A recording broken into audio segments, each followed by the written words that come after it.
O artigo de hoje vai ser essa avaliação do atacicept nos pacientes com nefropatia por IgA.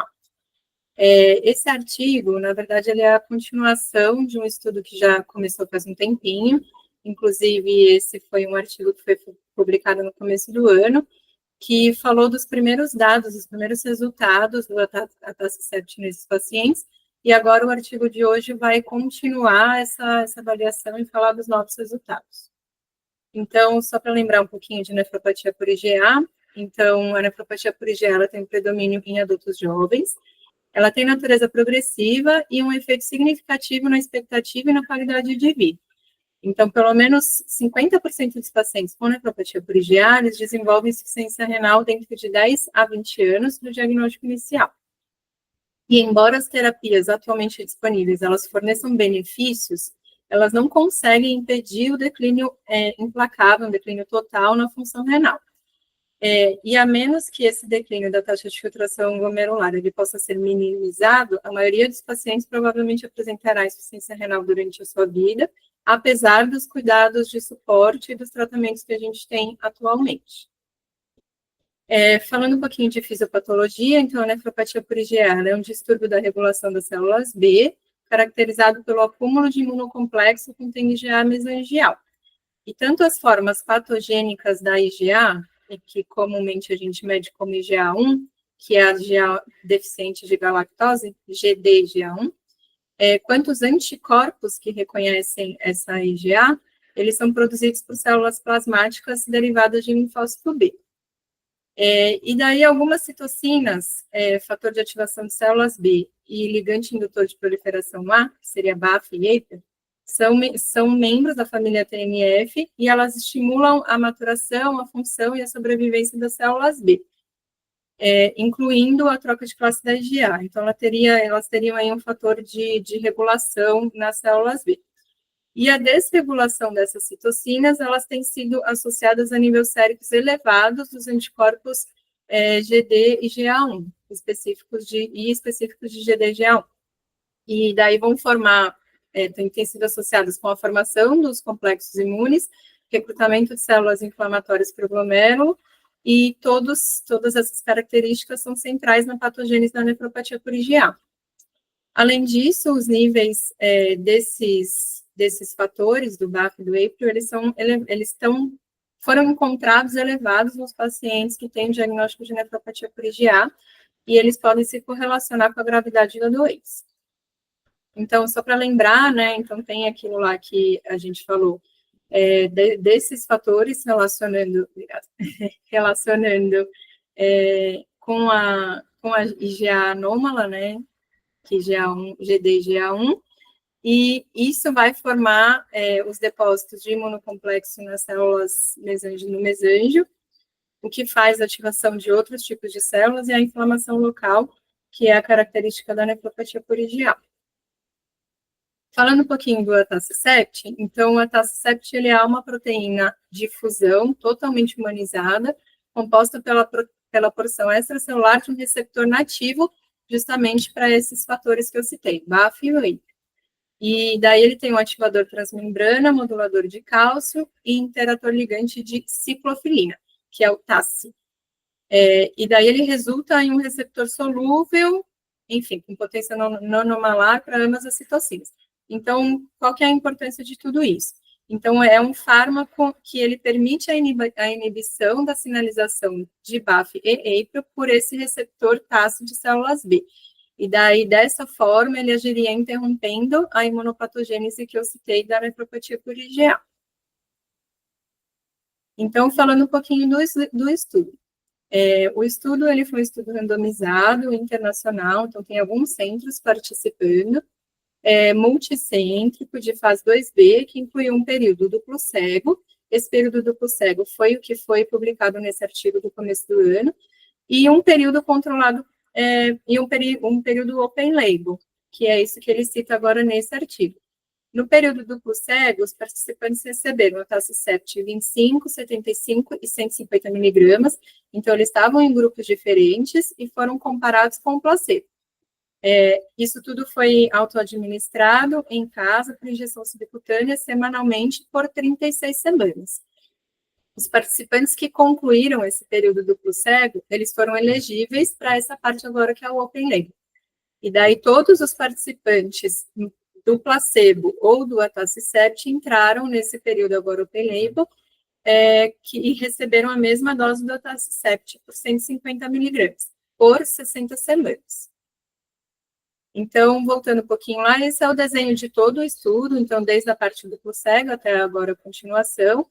A princípio, foram triados 232 pacientes, 116 foram excluídos, sobraram 116, 82 foram randomizados para o grupo atacicept, com doses diferentes da medicação, e 34 para o grupo placebo. Esses pacientes foram avaliados após 36 semanas. Depois dessas 36 semanas, os pacientes que continuaram no estudo, e daí começaram com 82 e terminaram com 80, aqui começou o grupo placebo com 34 e terminaram em 31, todos receberam a atacicept a partir dessas 36 semanas, na mesma dose de 150 miligramas. E completaram o estudo 102 pacientes, e daí a nova avaliação foi, então, final de 96 semanas, né? As 36 primeiras no duplo cego e depois as 60 semanas para completar o estudo. Características dos participantes. Então, tinham participantes de ambos os sexos, sexo feminino e masculino, com 18 anos ou mais, com nefropatia por IgA comprovada por biópsia, de pelo menos 10 anos antes dessa triagem. A proteinúria foi feita em urina de 24 horas, ou isolada, ou a relação P/C, tinha que ser maior do que 0,75 miligramas por miligrama, apesar de pelo menos 12 semanas de doses máximas toleradas de inibidor de sistema. E os pacientes tinham que ter uma taxa de filtração glomerular maior ou igual a 30.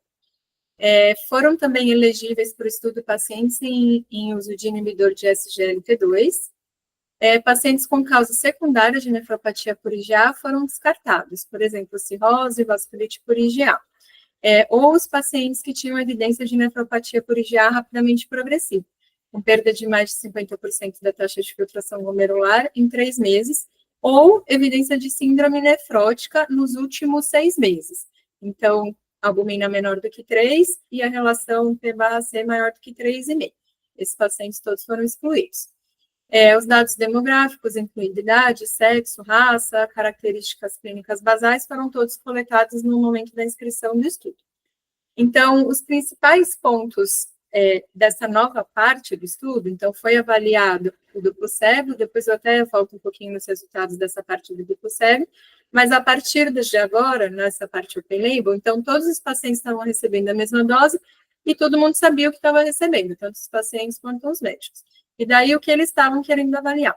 Então, a alteração da IgA1, do GD-IgA1, isso foi avaliado com 48 semanas, 72 semanas e 96 semanas. Resolução de hematúria, que foi avaliada por fita de urina 1. Alteração da relação P/C em urina de 24 horas, realizada em 48, 60, 72, 84 e 96 semanas.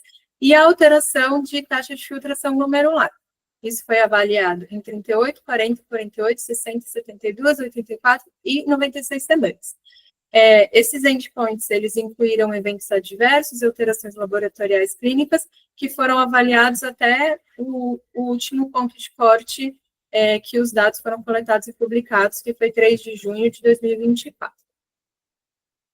Então, entrando um pouquinho nos resultados. Essa tabela está um pouquinho pequena, então eu coloquei para cá o que a gente tem de resultados. Então, durante o período duplo cego, tivemos 116 participantes que foram randomizados. 82 participantes foram incluídos no atacicept e 34 no placebo. Entre os 113 pacientes que receberam pelo menos uma dose do atacicept, que foram 102 pacientes, 90%, completaram o tratamento depois, no open label. Então, de 113 que receberam o atacicept, 102 continuaram recebendo por mais 60 semanas, a partir daquelas 36. Os participantes, eles eram predominantemente homens, 59%, principalmente asiáticos, 45%, ou brancos, 52%, com uma idade mediana de 37 anos. E daí tem alguns dados importantes, seria a taxa de filtração glomerular média. Então, a taxa de filtração glomerular média basal era em torno de 62.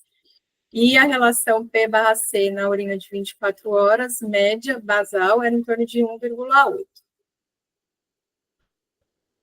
Daí tem alguns dados sobre segurança, então, durante o período duplo cego e depois na continuação do estudo, o atacicept ele foi bem tolerado em um intervalo de 96 semanas, em uma média de 91 semanas, algumas pessoas vão completar os 96, e o perfil de segurança do atacicept na continuação, nessa parte open label, ele foi semelhante ao período duplo cego.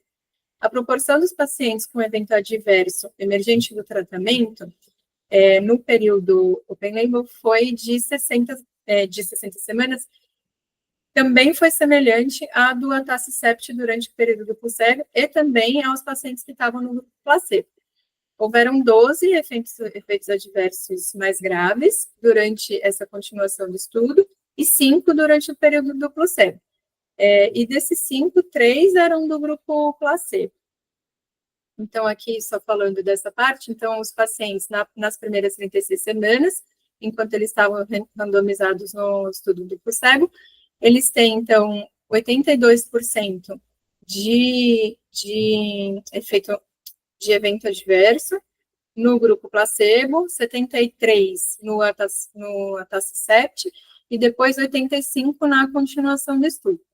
E daí, infecções no placebo tem 32%, no atacicept 43%, e depois na continuação 39%, e os eventos mais sérios, 9% no grupo placebo, foram 3 eventos, 2 eventos no atacicept, e depois na continuação 11%.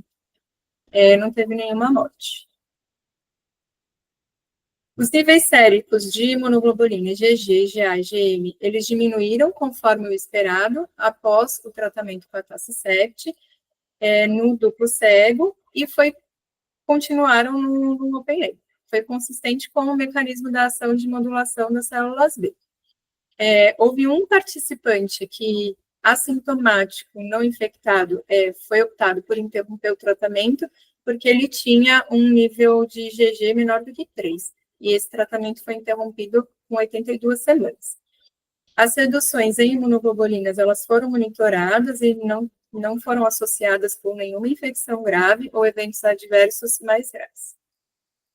Aqui, só mostrando, então, a evolução das imunoglobulinas. Então, aqui é interessante porque ele inclui os pacientes nas primeiras semanas, né? E daí, aqui tem uma queda que fica sustentada depois de 60 semanas, porque todo mundo está recebendo a mesma dose da medicação. Aqui no começo ele inclui o placebo, e daí tem o grupo placebo dentro, né? Mas mantendo a curva de queda, que depois tem uma estabilidade no valor das imunoglobulinas. Aqui eu trouxe só para lembrar, então, os resultados da primeira fase do estudo, da primeira parte, que já haviam sido publicados. Então, o desfecho primário, lá na primeira parte, ele foi atingido na semana 24, porque foi observado uma relação P/C reduzida em relação à linha de base, né, em 31% no grupo atacicept versus 8% no grupo placebo. E isso resultou em uma redução significativa de 25%. Na semana 36, o principal desfecho secundário foi atingido, como a relação proteína creatinina na urina foi reduzida em relação à linha de base de 34 no grupo atacicept, versus um aumento de 2% no placebo. Então, de 24 semanas a 36, teve um aumento no placebo. E daí deu uma redução significativa de 35%. A redução da proteinúria ela foi acompanhada pela estabilização da taxa de filtração glomerular com a atacicept, em comparação a um declínio no grupo placebo, na semana 36, resultando em uma diferença de média geométrica significativa entre os grupos de 11%. E daí dá uma diferença absoluta de 5,7, né, que é bastante. Os níveis da IgA1 deficientes em galactose, eles diminuíram significativamente da linha de base em 60% em relação ao placebo. E daí, entrando agora para as avaliações dessa nova parte, né? Então, os dados de 96 semanas, eles demonstraram reduções dos principais biomarcadores da doença dos pacientes tratados com a TACI-7. Então, vem lá, né, uma redução que foi sustentada nesse grupo, então, as primeiras semanas, que ainda incluía o grupo placebo, e depois, a partir das próximas semanas, até 96, nessa redução sustentada da GD e GA1. A porcentagem daqueles com hematura também diminuiu, então isso era uma coisa que não tinha sido avaliada no primeiro grupo, e que eles avaliaram agora, no final das 96 semanas, e diminuiu consideravelmente, em 75%, com intervalo de confiança de 95%. Houveram também reduções sustentadas e consistentes na proteinúria, que foram demonstradas ao longo do estudo, também de 52% ao final das 92 semanas. Então, a proteinúria, ela tem uma queda já no começo, incluindo o grupo placebo, e ela mantém essa queda até as 96 semanas. O tratamento com a TACI-7, ele resultou numa inclinação anualizada média da taxa de filtração glomerular, então, em torno de 0,6, né, por ano. Menos 0,6. Então, ele chega aqui no final com uma taxa de filtração glomerular que é considerada estável, e se pensar em 96 semanas, estável até o final das 96 semanas. Os participantes que receberam placebo no período do placebo, quando convertidos para o tratamento com a TACI-7, na semana 36, eles demonstraram, a partir de então, a redução da GD e GA1, de hematura e da relação P/C, que foi semelhante ao que foi observado nos pacientes que foram desde o início, que receberam desde o início a TACI-7. Além disso, a conversão para o tratamento com a TACI-7, ela foi associada também à melhora da trajetória da taxa de filtração glomerular. Entrando um pouco, então, no que eles colocam aqui para discussão, então, voltando lá naquele início, né? Então, atualmente, pelo menos 50% dos pacientes com nefropatia por IgA, eles vão progredir para insuficiência renal dentro de 10 a 20 anos, e a taxa de declínio da taxa de filtração glomerular, apesar das terapias disponíveis, ela é bem elevada atualmente. E os resultados desse estudo, eles demonstraram que o TACI-7, ele teve um perfil de segurança favorável ao longo das 96 semanas, e nos 3 participantes que apresentaram infecções mais graves, todos os casos foram resolvidos sem sequela, sem nenhuma infecção mais grave. Os participantes tratados com a TACI-7, que estavam em risco de progressão, apesar dos cuidados de suporte com o inibidor de sistema, eles alcançaram um perfil de taxa de filtração glomerular estável ao longo das 96 semanas. E a estabilização dessa taxa de filtração também no período, nas 60 semanas após, ela foi acompanhada por redução sustentada de GD, GA1, hematura e proteinúria. Coletivamente, esses dados demonstraram que a modulação de células B com a TACI-7 pode modificar a doença na nefropatia, a evolução da doença na nefropatia por IgA. O TACI-7, ele é uma proteína de fusão solúvel, que vai usar o receptor TACI de ocorrência natural para agir nessas citocinas BAFF e APRIL, que seriam as impulsionadoras da atividade de células B, e seriam essenciais na patogênese da nefropatia por IgA.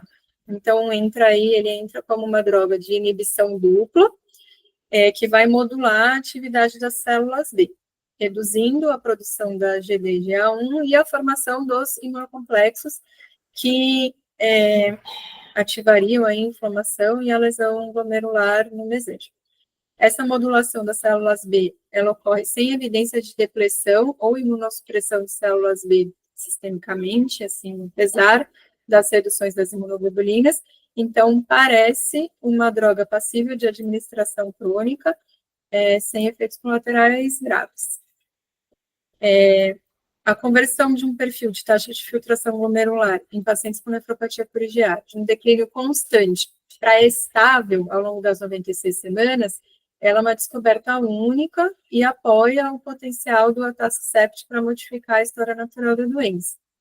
Daí aqui ele vai citar algumas outras medicações, né, que é aquilo que a gente já faz, algumas outras coisas. Então, por exemplo, comparando com dapagliflozina, pacientes com nefropatia por IgA tratados com DAPA, além do inibidor do sistema, eles tiveram um declínio de taxa de filtração glomerular menor que o placebo, porém ainda pequeno.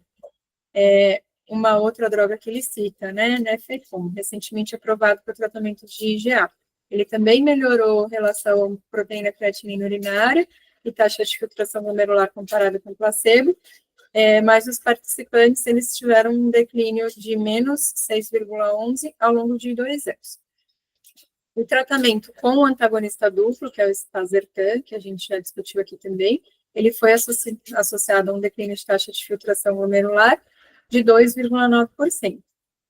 Em um estudo fase 2B, outro modulador de células B, ciberprelimab, que é um anticorpo monoclonal anti-APRIL, então ele não é para as duas vias, administrado por infusão intravenosa, ele resultou também em melhora da taxa de filtração glomerular, porém também não tão significativa quanto a atacicept.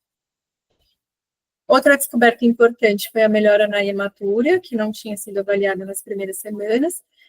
Nem todos os pacientes tinham hematúria no início do estudo, mas dos pacientes que tiveram, foi observada 75% de redução. 75% dos pacientes tratados tiveram redução da hematúria.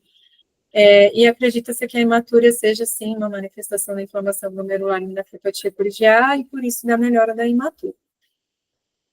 Reduções induzidas por atacicept em GDGA1, anticorpos associados e formação de imunocomplexos provavelmente reduzem diretamente o dano glomerular, que resultaria na hematúria. O curso temporal das reduções em hematúria e proteinúria sugere que o atacicept se compara favoravelmente com os efeitos anti-inflamatórios de corticoides e inibidores de complemento. Esse efeito provavelmente é devido a um rápido declínio nos níveis de imunocomplexo patogênico, juntamente com um possível efeito direto na redução da estimulação do BAFF e APRIL, que estariam ali ativando as células B. A população nesse estudo, ela é representativa de pacientes com nefropatia por IgA que estão em risco de progressão de doença, por possuírem uma relação proteína-creatinina em torno de 1,8 e uma taxa de filtração glomerular já em torno de 56. Os resultados são, portanto, provavelmente aplicáveis à população com nefropatia por IgA do mundo. Além disso, houve uma alta taxa de retenção dos pacientes no período open label, então teve uma manutenção dos pacientes após a fase do duplo cego. Ele cita algumas limitações do estudo, então, o tamanho relativamente pequeno do estudo, apesar de ser multicêntrico, falta de dados de biópsia, que é uma coisa que a gente sempre discute quando está falando dos artigos de nefropatia por IgA, pequena porcentagem de participantes em uso de inibidor de SGLT2, o desenho de estudo ele permitiu um período open label, mas isso também significou que não houve comparação nessa continuação com o placebo, além das 36 semanas. Os resultados de taxa de filtração glomerular de longo prazo são descritivos por natureza, enfim. E o padrão para quantificar a hematúria, ele citou aqui que pode ser algo complicado, que talvez não tenha uma prática muito boa em ensaio multicêntrico global. A conclusão, então, o estudo ele demonstra um potencial do modulador de células B, o atacicept, para abordar a patogênese subjacente na nefropatia por IgA, ao se ligar a BAFF e APRIL, resultando em reduções das formas patogênicas de IgA, e daí resultando na redução de hematúria e de proteinúria, e com essa evolução boa de taxa de filtração glomerular, que seria no final de 96 semanas de doença observada, manter uma taxa de filtração glomerular estável. Essas descobertas, elas apoiam o estudo fase 3, que está em andamento, então, que é esse estudo, e demonstram que o atacicept ele oferece uma opção de tratamento potencialmente segura, de longo prazo, modificadora da doença para nefropatia por IgA. Volta para... Beleza. Então, pessoal, a gente abre agora para discussão. Quem quiser falar dos pós-graduandos, opinar. Oi, Mari, pode falar. Eu queria só fazer uma pergunta em relação ao desenho do estudo. É dúvida mesmo, queria saber se alguém sabe explicar por que ele faz essa conversão para open label depois de um período comparando com o placebo. Seria para ver o perfil de segurança da droga? Foi uma autocrítica dele no final, né? Mas eu fiquei curiosa. Assim, os estudos de fase 2 geralmente são o que avaliam segurança e a posologia. Então, ele já avaliou segurança na fase 2, e aí, você lembra que a fase 2 tinha 3 posologias? E aí ele definiu já uma, que aí a fase 3 vai ser com essa posologia fixa. Agora, por que ele quis fazer open label? Eu posso entender que é só para aumentar a N, talvez. Seria uma ideia que eu teria. Para aumentar eu acho que ele consegue validar assim, né? Naquele que eles não responderam, ele consegue reavaliar o que ele vai ter de resposta e o que ele vai ter de efeito colateral, Mari. Então ele ganha nisso. Né? Na hora que o doente foi randomizado e não recebeu a droga e não recebeu a vantagem, agora ele entra na chance de poder fazer isso. Então, por isso que eu acho que ele já faz isso aí, tá? Que pra gente é interessante, né? Porque a gente ganha um N para entender o que aconteceu com esse grupo que não tomou, né? E aí a gente vê que responde também e que a taxa de efeito colateral é baixa. Mas é isso. Entendi. Obrigada.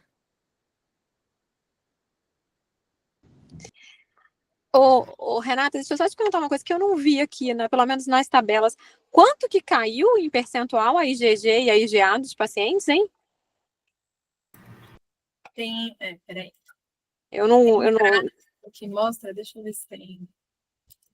Qual foi o percentual? Porque eles começam com 1.000 de IgG média, né? E 300 de IgA sérica.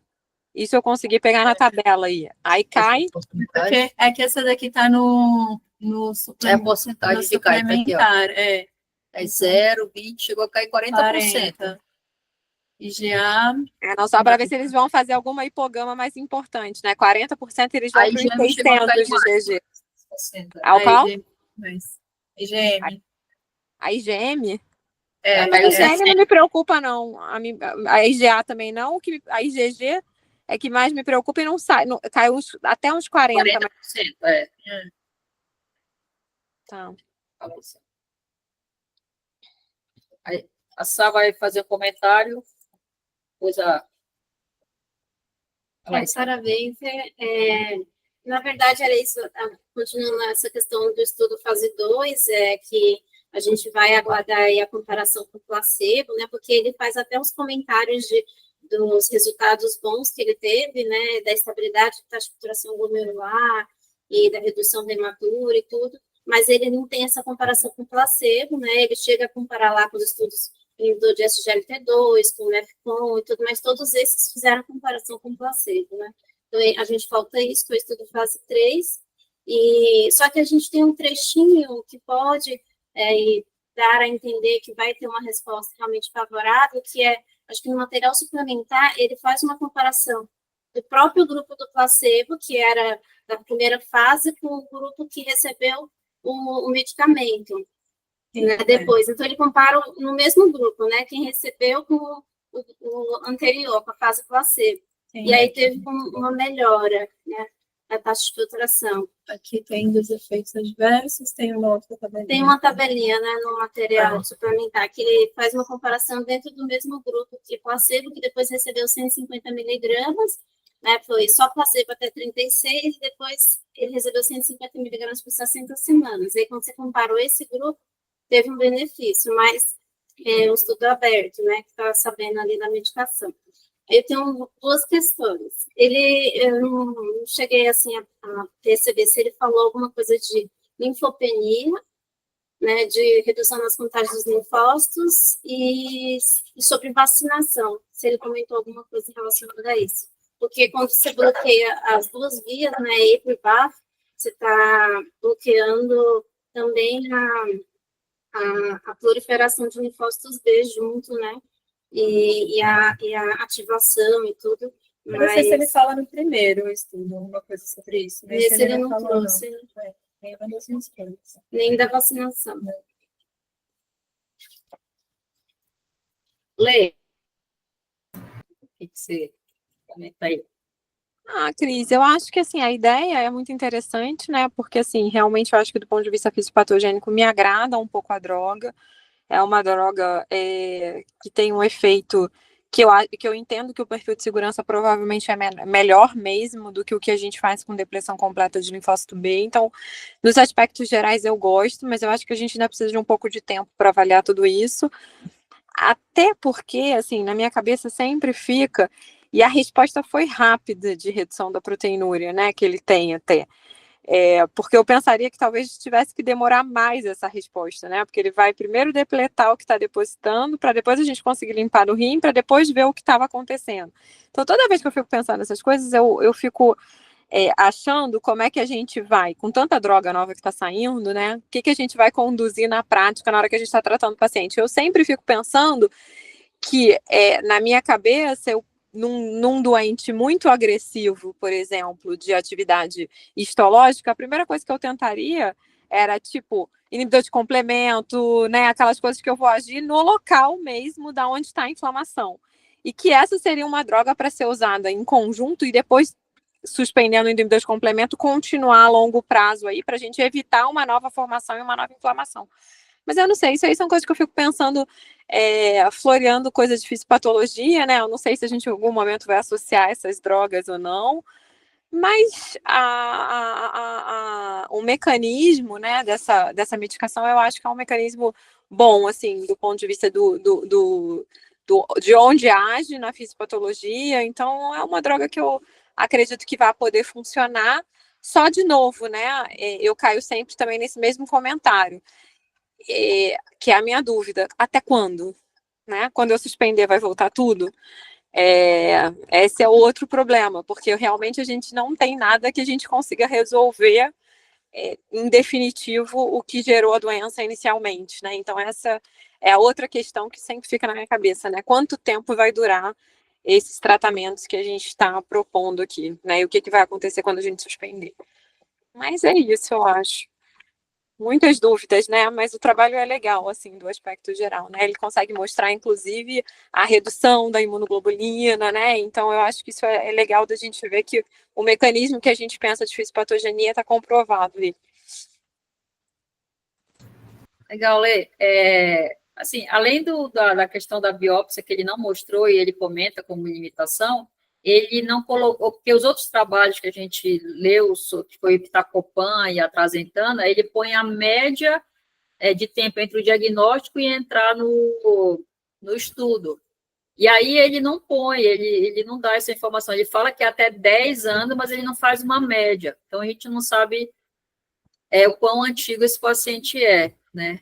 Então, era uma outra coisa que faltou em relação a isso. E essa coisa que você falar de que cai muito rápido é interessante, que eu fui ler sobre média geométrica. E a média geométrica é justamente isso, quando você tem uma queda ou um aumento muito importante do dado. Por exemplo, ele foi de 1 para 3, para 9, para. Entendeu? Uhum. Aí é legal você fazer a média geométrica. Então, esse que você está falando de uma queda muito brusca é interessante, né? Cai muito rápido. Será que vai recidivar mais rápido também? Assim, é essa pergunta aí que a gente vai esperar, né? Para ver. Precisa de tempo, né, Cris, para entender. Mas me surpreendeu essa resposta rápida, porque a gente sempre tem aquela ideia de que responde devagar, né? Ou pelo menos eu sempre tenho, todas as glomerulopatias, a gente tem muito a ideia de que a gente não tem uma resposta muito rápida de nada. Então isso me chamou um pouco a atenção, assim, sabe? Enfim, mas vamos aguardar o fase 3 aí para a gente conseguir entender melhor esses detalhes aí. Beleza. Mais algum comentário? Parabéns, Rê, pela apresentação. Obrigada, pessoal. Obrigada, Lê. Você está aí. Obrigada, gente. Parabéns, Rê. Muita coisa para aprender aí, olha. Fiquei com mais dúvida do que com resposta. Imagina quando juntar todas essas drogas. Então, é isso que eu já tô As combinações que vão fazer, meu Deus do céu. Até ontem a gente não tinha esses estudos incluindo os pacientes com inibidor da GLT2. Agora a gente já tem. E assim, tá cada hora surgindo mais. Então, enfim, o arsenal terapêutico tá incrível. Mas tem muito mais dúvida, realmente. E a Mari acabou de mandar aí no grupo uma boa notícia, que a dapaglifosina está indicada no PCDT para pacientes adultos com DRC, independente da etiologia. Então, a crítica que veio aí no Congresso, que alguns estudos desses publicados, que a gente até discutiu aqui, que só tinha, no máximo, 40% usando inibidor de SGLT2, para a gente aqui, né, não vai ter também essa questão, porque a gente vai poder usar. Uma boa notícia. E aí a gente vai saber. Maravilhoso. Pessoal, assim, a gente vai fazer o recesso do final do ano, porque a quinta-feira que vem tem ambulatório, mas é um ambulatório, assim, igual o da Letícia era, assim, 40 pacientes, então não vamos conseguir fazer artigo, então a gente volta após recesso, tá bom? Tá bom, gente. Feliz Natal, então, para todo mundo. Bom ano novo. Feliz Natal. Feliz Natal. Boas festas, pessoal. Gente. Parabéns, Boas festas, galera. Tchau, tchau. Um Até beijo. a volta. Até. Um beijo.